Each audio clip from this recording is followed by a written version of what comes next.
কর্ণ, সূর্যপুত্র কর্ণ, স্বয়ং সূর্যের পুত্র, দেবী কুন্তীর প্রথম পুত্র।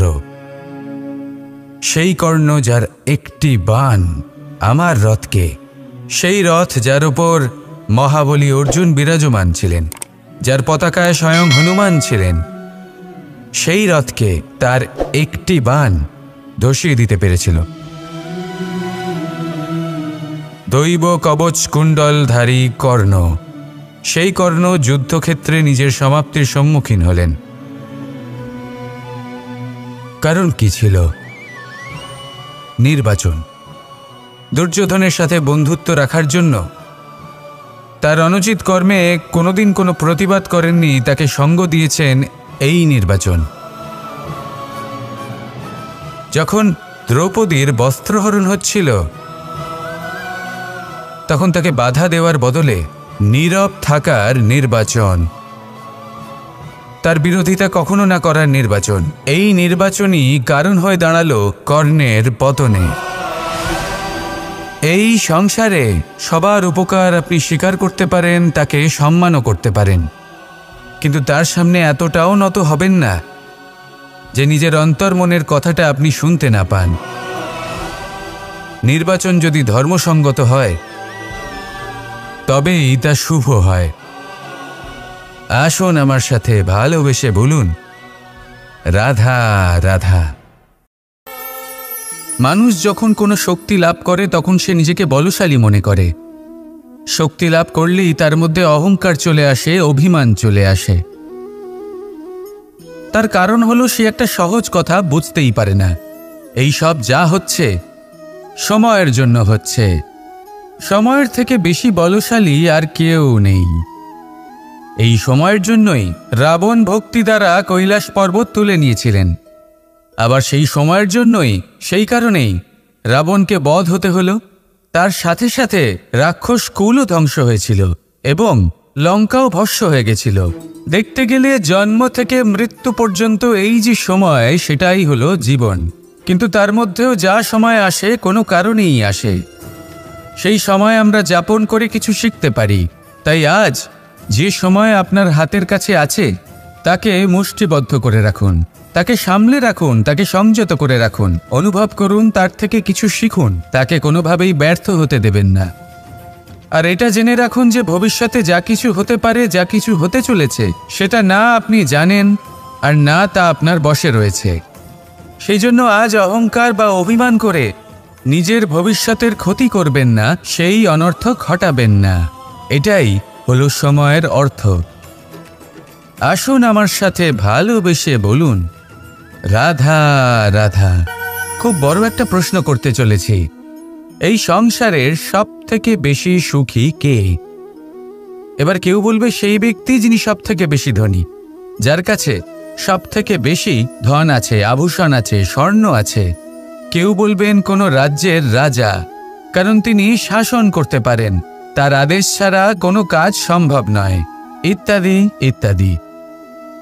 এর উত্তর যদি আমি দিই তাহলে এটুকুই বলবো, সংসারের সব থেকে সুখী ব্যক্তি হলেন তিনি যিনি সন্তুষ্ট।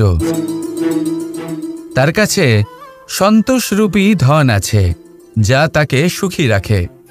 এবার এই সন্তুষ্টি সেটা কিভাবে আসে জীবনে?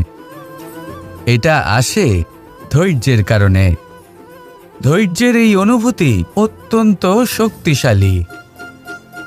এই ধৈর্যই কিন্তু আমাদের ধরিত্রীকে ধরিত্রী মাতা করে তোলে। কারণ ধরিত্রী মাতা ধারণ করেন, সহ্য করেন, ধৈর্য ধরেন এবং নিজের কর্ম করতে থাকেন। সেটা ধৈর্যই ছিল মাতা সীতার মধ্যে, যা রাবণের অন্ত করে দিল। এই ধৈর্যের কারণেই নারায়ণ কূর্ম অবতার ধারণ করেছিলেন, বড় একটা পর্বতকে পৃষ্ঠে ধারণ করেছিলেন এবং সমুদ্র মন্থনকে সম্ভব করেছিলেন। সেই জন্য সর্বপ্রথম মনের মধ্যে ধৈর্যকে নিয়ে আসুন। এই ধৈর্যই আপনাকে সন্তুষ্টির পথে নিয়ে যাবে, আর এই সন্তুষ্টি আপনাকে লোভ, মোহ এবং লালসার পথ থেকে দূরে নিয়ে সুখের পথে নিয়ে যাবে। আর তখন এই মন প্রসন্ন হয়ে বলবে, রাধা রাধা। মানুষ চিরকাল বড় মানুষ হয়ে উঠতে চায়, সবসময় সেই নিয়ে কল্পনা করে। কিন্তু প্রশ্ন হলো এটাই যে মানুষ বড় কখন হতে পারে? যখন সে ধনী হয়ে ওঠে, নাকি যখন তার কাছে সম্মান থাকে, নাকি যখন রূপবান হয় বা অধিক শক্তিশালী হয়? মানুষ বড় মানুষ তখনই হতে পারে যখন বিপদের সময় সে অন্য কোনো মানুষের পাশে এসে দাঁড়ায়। তাই সর্বপ্রথম এইটা শিখুন। হয়তো এই জন্যই হনুমান শ্রীরামের কাছে এতটা বড়, আর হয়তো এই জন্যই বলরাম দাদা আমার কাছে এত বড়। যদি আপনিও জীবনে বড় হয়ে উঠতে চান, তাহলে কারোর সাথে তার দুঃখের সময়, তার সংকটের সময় তাকে সঙ্গ দিন আর পাশে এসে দাঁড়ান। এই মন প্রসন্ন হয়ে বলবে, রাধা রাধা। আমাদের জীবনে আমরা যখনই এমন কোনো মানুষের সাথে পরিচিত হই যে বয়সে, পদে এবং আর্থিক দিক থেকে আমাদের থেকে পিছিয়ে, তখন আমরা সবাই খুব হীন নজরে তাদের দিকে দেখি। মনেই করি না যে সেই ব্যক্তির নিজস্ব একটা অস্তিত্ব রয়েছে, তার নিজেরও একটা মাহাত্ম্য রয়েছে। আমাদের মনেই হয় না যে আমাদের সামনে দাঁড়িয়ে থাকার যোগ্যতা আছে তাদের। চলুন আপনাকে একটা প্রশ্ন করি, শূন্যের নিজস্ব মূল্য কোথায়? আপনি বলবেন কিছুই না। শূন্যের আবার নিজস্ব মূল্য কোথায়? কিন্তু যখন এই শূন্যই কোনো সংখ্যার সাথে এসে যুক্ত হয়ে যায়, কোনো অঙ্কের সাথে এসে যুক্ত হয়ে যায়, তখন তার মূল্য অনেক গুণ বৃদ্ধি পায়।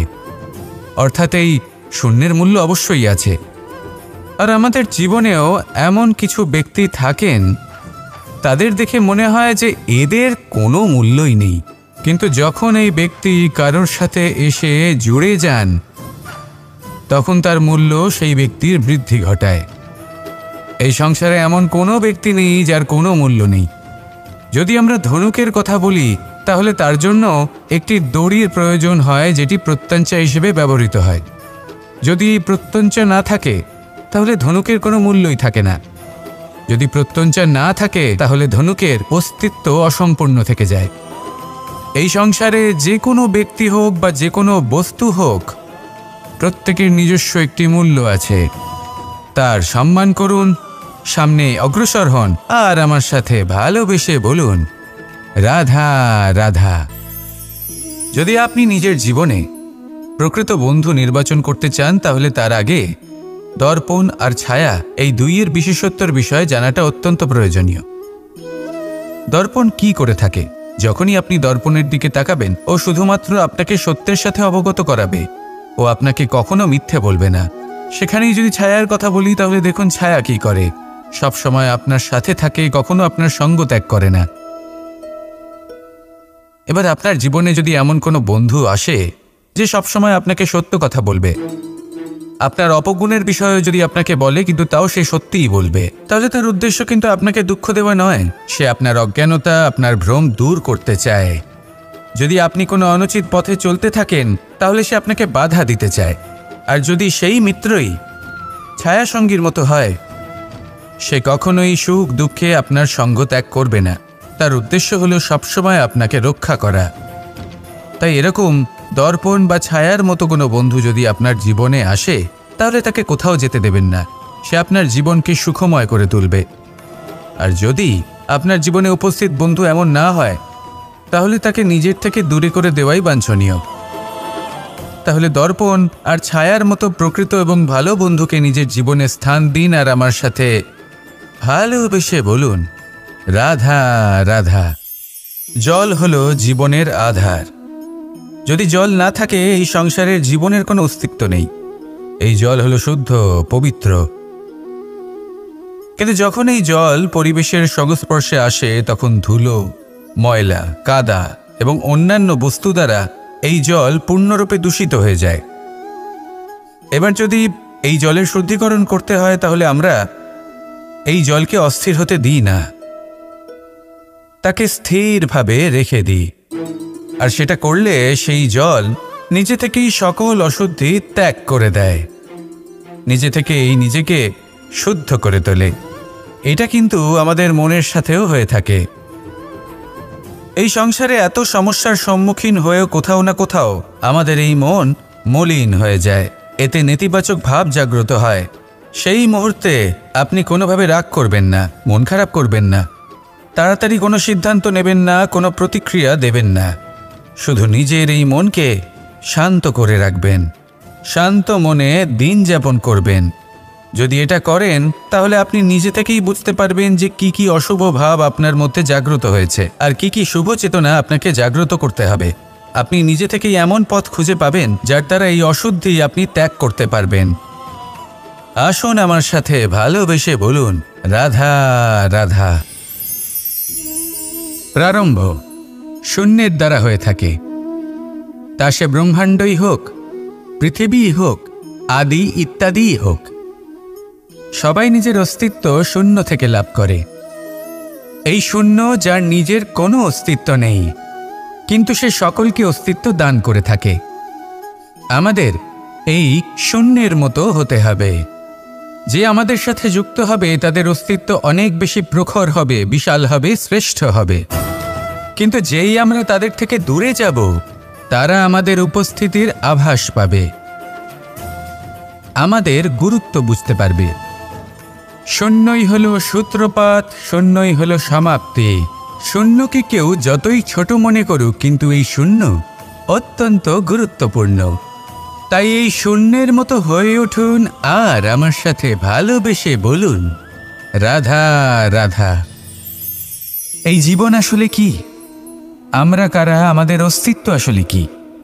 পঞ্চতত্ত্ব দ্বারা নির্মিত আমাদের এই শরীর, আর এর মধ্যে পরমাত্মার একটি অংশ আত্মারূপে বসবাস করে। আর যখন এই জীবন সমাপ্ত হবে তখন আমাদের আবার এই পঞ্চতত্ত্বের মধ্যে বিলীন হয়ে যেতে হবে। এটাই সত্য। এবার অনেক মানুষ আছেন এমন অনেক চেষ্টা করতে থাকেন এমন কর্ম করার যাতে এই সংসার তাদের চিরস্মরণীয় করে রাখবে। কিন্তু এই জীবন আসলে কি? সেই সময় যখন আমরা নিঃশ্বাস নিই, আমাদের হৃৎস্পন্দন হয়, আমরা যে মুহূর্তগুলো যাপন করি, এবার এই মুহূর্তগুলিতে আমরা কি করব সেটা অত্যন্ত গুরুত্বপূর্ণ। আমরা কি অহংকার করব নাকি পরোপকার করব? এই সৃষ্টিকে বেঁধে রাখার চেষ্টা করব নাকি নিজেকে উন্নত করে তোলার চেষ্টা করব? এটাই শিক্ষা যে বল হোক বা কায়া, এর প্রতি আমাদের না অহংকার করা উচিত আর না মোহ।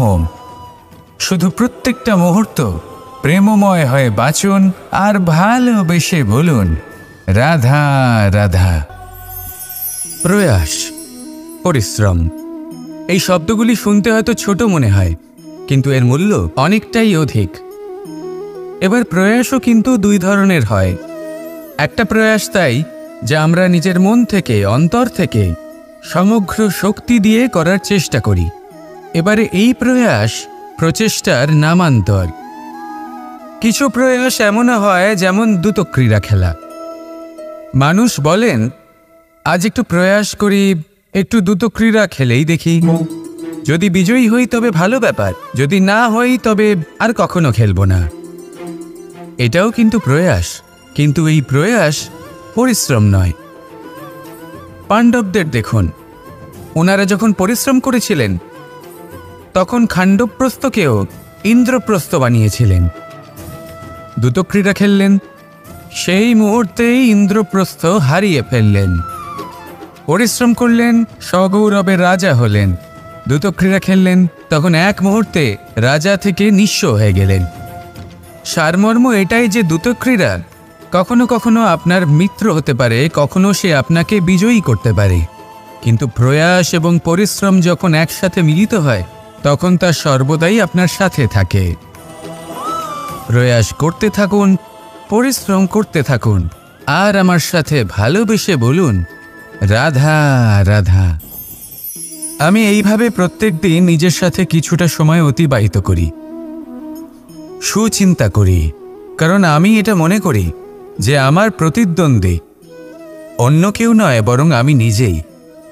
আর আমি চেষ্টা করি যে আমি যেন নিজেকে নিজের থেকে বেশি শ্রেষ্ঠ করে তুলতে পারি। তাই প্রতিদিন আমি আকলন করি নিজের কর্মের, যে কাল আমি কি উচিত করেছি, কি অনুচিত করেছি, যে ভুল আমি করেছি তা আজকে কি করে শুধরে নিতে পারি। যে শ্রেষ্ঠ কর্ম আমি কাল করেছি, আজও সেই শ্রেষ্ঠ কর্ম আমাকে করতে হবে। শুধু এই প্রক্রিয়াতেই আমি নিজেকে শ্রেষ্ঠ ব্যক্তি, শ্রেষ্ঠ রাজা, একজন শ্রেষ্ঠ পিতা, পুত্র করে তুলি। এইভাবেই আমি একজন শ্রেষ্ঠ মানুষ হয়ে উঠি।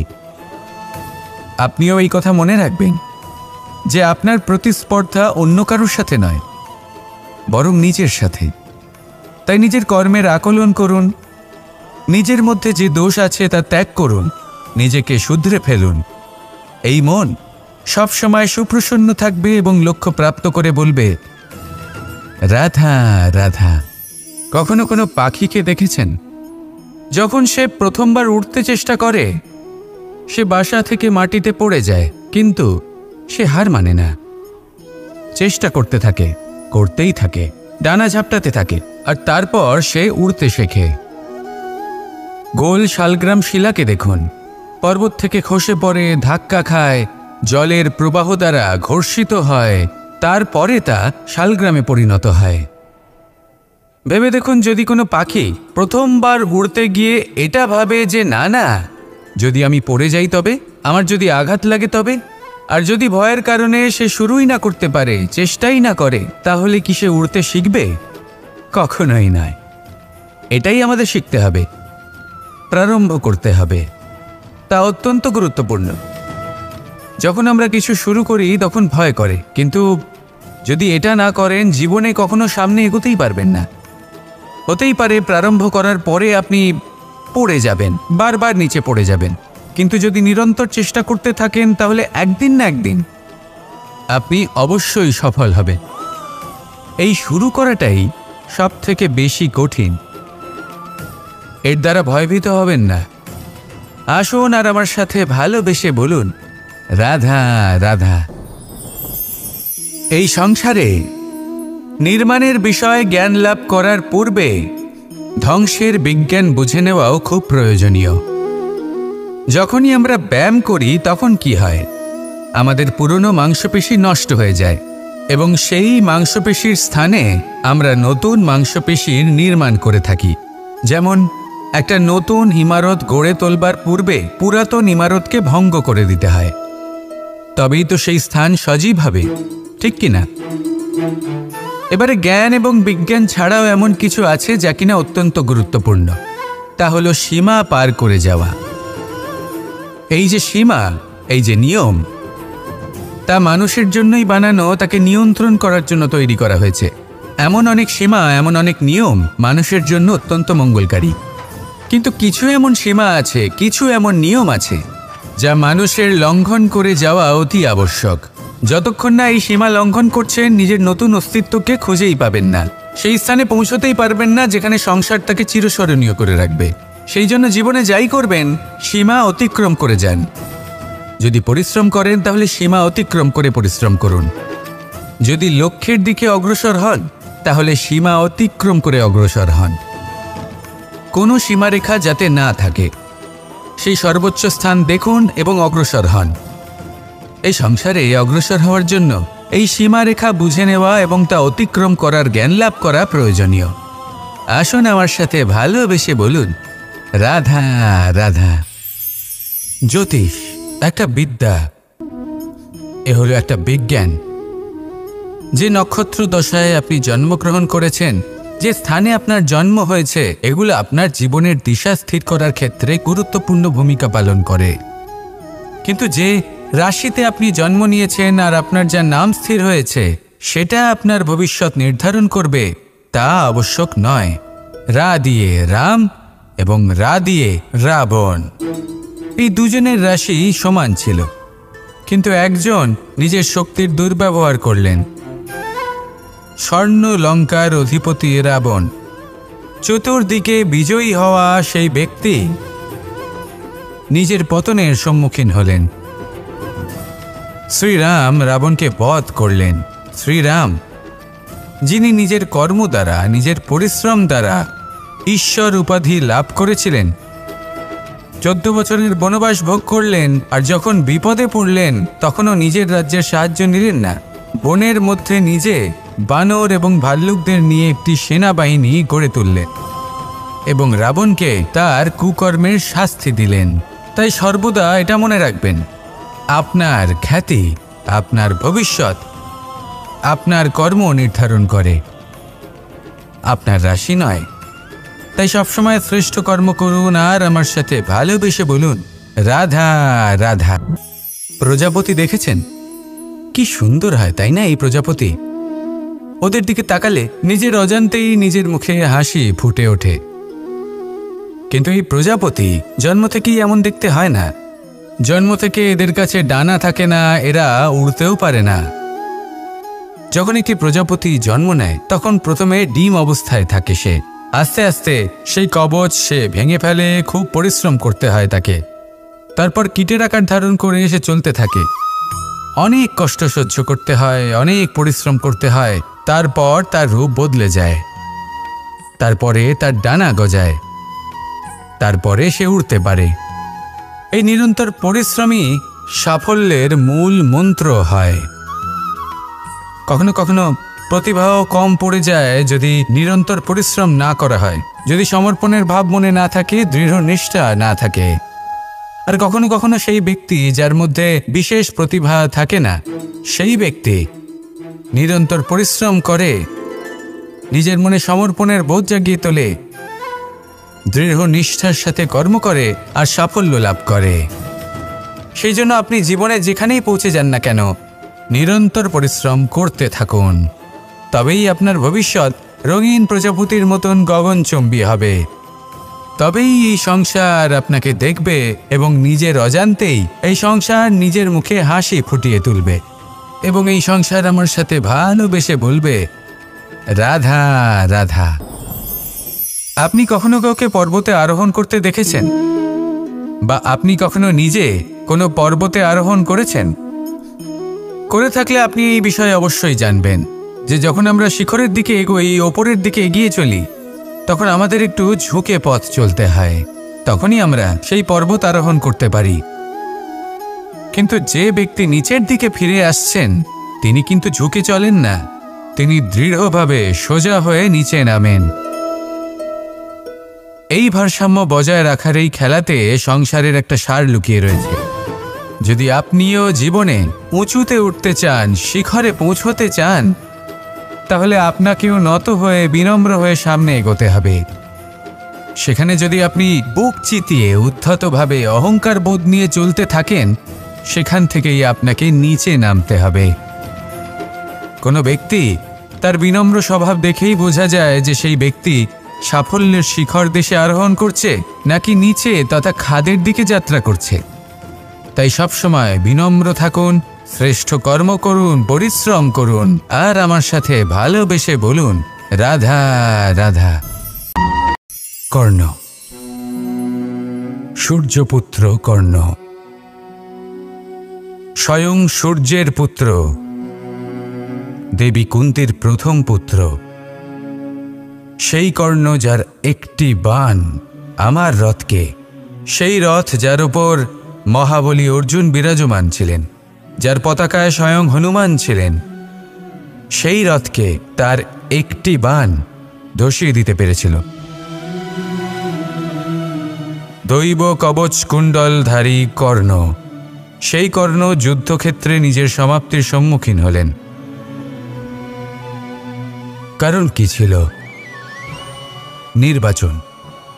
দুর্যোধনের সাথে বন্ধুত্ব রাখার জন্য তার অনুচিত কর্মে কোনোদিন কোনো প্রতিবাদ করেননি, তাকে সঙ্গ দিয়েছেন এই নির্বাচন।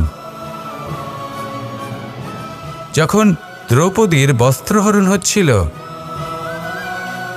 তখন তাকে বাধা দেওয়ার বদলে নীরব থাকার নির্বাচন, তার বিরোধিতা কখনো না করার নির্বাচন। এই নির্বাচনই কারণ হয়ে দাঁড়ালো কর্ণের পতনে। এই সংসারে সবার উপকার আপনি স্বীকার করতে পারেন, তাকে সম্মানও করতে পারেন, কিন্তু তার সামনে এতটাও নত হবেন না যে নিজের অন্তর্মনের কথাটা আপনি শুনতে না পান। নির্বাচন যদি ধর্মসঙ্গত হয় তবেই তা শুভ হয়। আসুন আমার সাথে ভালোবেসে বলুন, রাধা রাধা। মানুষ যখন কোনো শক্তি লাভ করে তখন সে নিজেকে বলশালী মনে করে। শক্তি লাভ করলেই তার মধ্যে অহংকার চলে আসে, অভিমান চলে আসে। তার কারণ হলো সে একটা সহজ কথা বুঝতেই পারে না। এই সব যা হচ্ছে সময়ের জন্য হচ্ছে। সময়ের থেকে বেশি বলশালী আর কেউ নেই। এই সময়ের জন্যই রাবণ ভক্তি দ্বারা কৈলাস পর্বত তুলে নিয়েছিলেন। আবার সেই সময়ের জন্যই, সেই কারণেই রাবণকে বধ হতে হলো। তার সাথে সাথে রাক্ষস কুলও ধ্বংস হয়েছিল এবং লঙ্কাও ভস্ম হয়ে গেছিল। দেখতে গেলে জন্ম থেকে মৃত্যু পর্যন্ত এই যে সময়, সেটাই হলো জীবন। কিন্তু তার মধ্যেও যা সময় আসে কোনো কারণেই আসে। সেই সময় আমরা যাপন করে কিছু শিখতে পারি। তাই আজ যে সময় আপনার হাতের কাছে আছে তাকে মুষ্টিবদ্ধ করে রাখুন, তাকে সামলে রাখুন, তাকে সংযত করে রাখুন, অনুভব করুন, তার থেকে কিছু শিখুন, তাকে কোনোভাবেই ব্যর্থ হতে দেবেন না। আর এটা জেনে রাখুন যে ভবিষ্যতে যা কিছু হতে পারে, যা কিছু হতে চলেছে, সেটা না আপনি জানেন আর না তা আপনার বশে রয়েছে। সেই জন্য আজ অহংকার বা অভিমান করে নিজের ভবিষ্যতের ক্ষতি করবেন না, সেই অনর্থ ঘটাবেন না। এটাই হলো সময়ের অর্থ। আসুন আমার সাথে ভালোবেসে বলুন, রাধা রাধা। খুব বড় একটা প্রশ্ন করতে চলেছি। এই সংসারের সব থেকে বেশি সুখী কে? এবার কেউ বলবে সেই ব্যক্তি যিনি সব থেকে বেশি ধনী, যার কাছে সব থেকে বেশি ধন আছে, আভূষণ আছে, স্বর্ণ আছে। কেউ বলবেন কোনো রাজ্যের রাজা, কারণ তিনি শাসন করতে পারেন, তার আদেশ ছাড়া কোনো কাজ সম্ভব নয়, ইত্যাদি ইত্যাদি। এর উত্তর যদি আমি দিই, তাহলে এটুকুই বলবো, সংসারের সব থেকে সুখী ব্যক্তি হলেন তিনি যিনি সন্তুষ্ট। তার কাছে সন্তোষরূপী ধন আছে, যা তাকে সুখী রাখে। এবার এই সন্তুষ্টি, সেটা কিভাবে আসে জীবনে? এটা আসে ধৈর্যের কারণে। ধৈর্যের এই অনুভূতি অত্যন্ত শক্তিশালী। এই ধৈর্যই কিন্তু আমাদের ধরিত্রীকে ধরিত্রী মাতা করে তোলে। কারণ ধরিত্রী মাতা ধারণ করেন, সহ্য করেন, ধৈর্য ধরেন এবং নিজের কর্ম করতে থাকেন। সেটা ধৈর্যই ছিল মাতা সীতার মধ্যে, যা রাবণের অন্ত করে দিল। এই ধৈর্যের কারণেই নারায়ণ কূর্ম অবতার ধারণ করেছিলেন, বড় একটা পর্বতকে পৃষ্ঠে ধারণ করেছিলেন এবং সমুদ্র মন্থনকে সম্ভব করেছিলেন। সেই জন্য সর্বপ্রথম মনের মধ্যে ধৈর্যকে নিয়ে আসুন। এই ধৈর্যই আপনাকে সন্তুষ্টির পথে নিয়ে যাবে, আর এই সন্তুষ্টি আপনাকে লোভ, মোহ এবং লালসার পথ থেকে দূরে নিয়ে সুখের পথে নিয়ে যাবে। আর তখন এই মন প্রসন্ন হয়ে বলবে, রাধা রাধা। মানুষ চিরকাল বড় মানুষ হয়ে উঠতে চায়, সবসময় সেই নিয়ে কল্পনা করে। কিন্তু প্রশ্ন হলো এটাই যে মানুষ বড় কখন হতে পারে? যখন সে ধনী হয়ে ওঠে, নাকি যখন তার কাছে সম্মান থাকে, নাকি যখন রূপবান হয় বা অধিক শক্তিশালী হয়? মানুষ বড় মানুষ তখনই হতে পারে যখন বিপদের সময় সে অন্য কোনো মানুষের পাশে এসে দাঁড়ায়। তাই সর্বপ্রথম এইটা শিখুন। হয়তো এই জন্যই হনুমান শ্রীরামের কাছে এতটা বড়, আর হয়তো এই জন্যই বলরাম দাদা আমার কাছে এত বড়।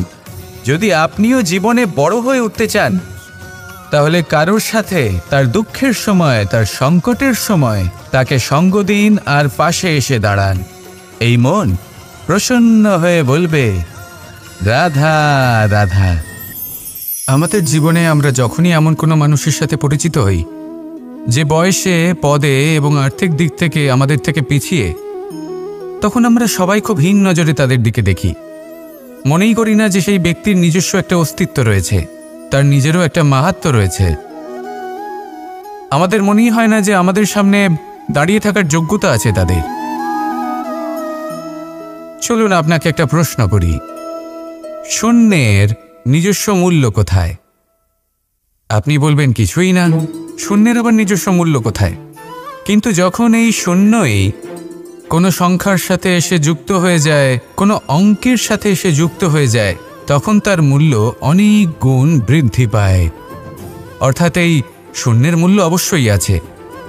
আর আমাদের জীবনেও এমন কিছু ব্যক্তি থাকেন, তাদের দেখে মনে হয় যে এদের কোনো মূল্যই নেই, কিন্তু যখন এই ব্যক্তি কারোর সাথে এসে জুড়ে যান তখন তার মূল্য সেই ব্যক্তির বৃদ্ধি ঘটায়।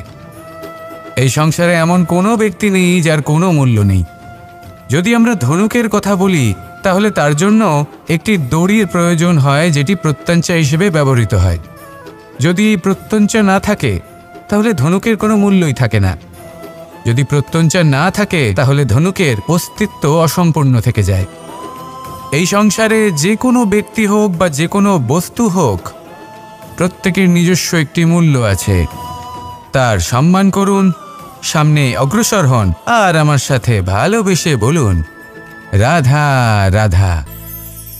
যদি আপনি নিজের জীবনে প্রকৃত বন্ধু নির্বাচন করতে চান তাহলে তার আগে দর্পণ আর ছায়া এই দুইয়ের বিশেষত্বর বিষয়ে জানাটা অত্যন্ত প্রয়োজনীয়।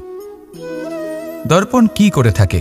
যখনই আপনি দর্পণের দিকে তাকাবেন ও শুধুমাত্র আপনাকে সত্যের সাথে অবগত করাবে, ও আপনাকে কখনো মিথ্যে বলবে না। সেখানেই যদি ছায়ার কথা বলি তাহলে দেখুন ছায়া কি করে, সব সময় আপনার সাথে থাকে, কখনো আপনার সঙ্গ ত্যাগ করে না। এবার আপনার জীবনে যদি এমন কোনো বন্ধু আসে যে সবসময় আপনাকে সত্য কথা বলবে, আপনার অপগুণের বিষয়ে যদি আপনাকে বলে কিন্তু তাও সে সত্যিই বলবে, তাহলে তার উদ্দেশ্য কিন্তু আপনাকে দুঃখ দেওয়া নয়, সে আপনার অজ্ঞানতা, আপনার ভ্রম দূর করতে চায়। যদি আপনি কোনো অনুচিত পথে চলতে থাকেন তাহলে সে আপনাকে বাধা দিতে চায়। আর যদি সেই মিত্রই ছায়া সঙ্গীর মতো হয়, সে কখনোই সুখ দুঃখে আপনার সঙ্গ ত্যাগ করবে না। তার উদ্দেশ্য হলো সবসময় আপনাকে রক্ষা করা। তাই এরকম দর্পণ বা ছায়ার মতো কোনো বন্ধু যদি আপনার জীবনে আসে তাহলে তাকে কোথাও যেতে দেবেন না। সে আপনার জীবনকে সুখময় করে তুলবে। আর যদি আপনার জীবনে উপস্থিত বন্ধু এমন না হয় তাহলে তাকে নিজের থেকে দূরে করে দেওয়াই বাঞ্ছনীয়। তাহলে দর্পণ আর ছায়ার মতো প্রকৃত এবং ভালো বন্ধুকে নিজের জীবনে স্থান দিন আর আমার সাথে ভালোবেসে বলুন রাধা রাধা। জল হলো জীবনের আধার। যদি জল না থাকে এই সংসারের জীবনের কোনো অস্তিত্ব নেই। এই জল হলো শুদ্ধ, পবিত্র। কিন্তু যখন এই জল পরিবেশের সংস্পর্শে আসে তখন ধুলো, ময়লা, কাদা এবং অন্যান্য বস্তু দ্বারা এই জল পূর্ণরূপে দূষিত হয়ে যায়। এবার যদি এই জলের শুদ্ধিকরণ করতে হয় তাহলে আমরা এই জলকে অস্থির হতে দিই না, তাকে স্থিরভাবে রেখে দিই। আর সেটা করলে সেই জল নিজে থেকেই সকল অশুদ্ধি ত্যাগ করে দেয়, নিজে থেকেই নিজেকে শুদ্ধ করে তোলে। এটা কিন্তু আমাদের মনের সাথেও হয়ে থাকে। এই সংসারে এত সমস্যার সম্মুখীন হয়েও কোথাও না কোথাও আমাদের এই মন মলিন হয়ে যায়, এতে নেতিবাচক ভাব জাগ্রত হয়। সেই মুহূর্তে আপনি কোনোভাবে রাগ করবেন না, মন খারাপ করবেন না, তাড়াতাড়ি কোনো সিদ্ধান্ত নেবেন না, কোনো প্রতিক্রিয়া দেবেন না। শুধু নিজের এই মনকে শান্ত করে রাখবেন, শান্ত মনে দিন যাপন করবেন। যদি এটা করেন তাহলে আপনি নিজে থেকেই বুঝতে পারবেন যে কি কি অশুভ ভাব আপনার মধ্যে জাগ্রত হয়েছে আর কি কি শুভ চেতনা আপনাকে জাগ্রত করতে হবে। আপনি নিজে থেকেই এমন পথ খুঁজে পাবেন যার দ্বারা এই অশুদ্ধি আপনি ত্যাগ করতে পারবেন। আসুন আমার সাথে ভালোবেসে বলুন রাধা রাধা। প্রারম্ভ শূন্যের দ্বারা হয়ে থাকে, তা সে ব্রহ্মাণ্ডই হোক, পৃথিবীই হোক, আদি ইত্যাদিই হোক। সবাই নিজের অস্তিত্ব শূন্য থেকে লাভ করে। এই শূন্য যার নিজের কোনো অস্তিত্ব নেই, কিন্তু সে সকলকে অস্তিত্ব দান করে থাকে। আমাদের এই শূন্যের মতো হতে হবে। যে আমাদের সাথে যুক্ত হবে তাদের অস্তিত্ব অনেক বেশি প্রখর হবে, বিশাল হবে, শ্রেষ্ঠ হবে। কিন্তু যেই আমরা তাদের থেকে দূরে যাব তারা আমাদের উপস্থিতির আভাস পাবে, আমাদের গুরুত্ব বুঝতে পারবে। শূন্যই হলো সূত্রপাত, শূন্যই হলো সমাপ্তি। শূন্যকে কেউ যতই ছোট মনে করুক কিন্তু এই শূন্য অত্যন্ত গুরুত্বপূর্ণ। তাই এই শূন্যের মতো হয়ে উঠুন আর আমার সাথে ভালোবেসে বলুন রাধা রাধা। এই জীবন আসলে কি? আমরা কারা? আমাদের অস্তিত্ব আসলে কি? পঞ্চতত্ত্ব দ্বারা নির্মিত আমাদের এই শরীর, আর এর মধ্যে পরমাত্মার একটি অংশ আত্মারূপে বসবাস করে। আর যখন এই জীবন সমাপ্ত হবে তখন আমাদের আবার এই পঞ্চতত্ত্বের মধ্যে বিলীন হয়ে যেতে হবে। এটাই সত্য। এবার অনেক মানুষ আছেন এমন অনেক চেষ্টা করতে থাকেন এমন কর্ম করার যাতে এই সংসার তাদের চিরস্মরণীয় করে রাখবে। কিন্তু এই জীবন আসলে কি? সেই সময় যখন আমরা নিঃশ্বাস নিই, আমাদের হৃৎস্পন্দন হয়, আমরা যে মুহূর্তগুলো যাপন করি, এবার এই মুহূর্তগুলিতে আমরা কি করব সেটা অত্যন্ত গুরুত্বপূর্ণ। আমরা কি অহংকার করব নাকি পরোপকার করব? এই সৃষ্টিকে বেঁধে রাখার চেষ্টা করব নাকি নিজেকে উন্নত করে তোলার চেষ্টা করব? এটাই শিক্ষা যে বল হোক বা কায়া, এর প্রতি আমাদের না অহংকার করা উচিত আর না মোহ।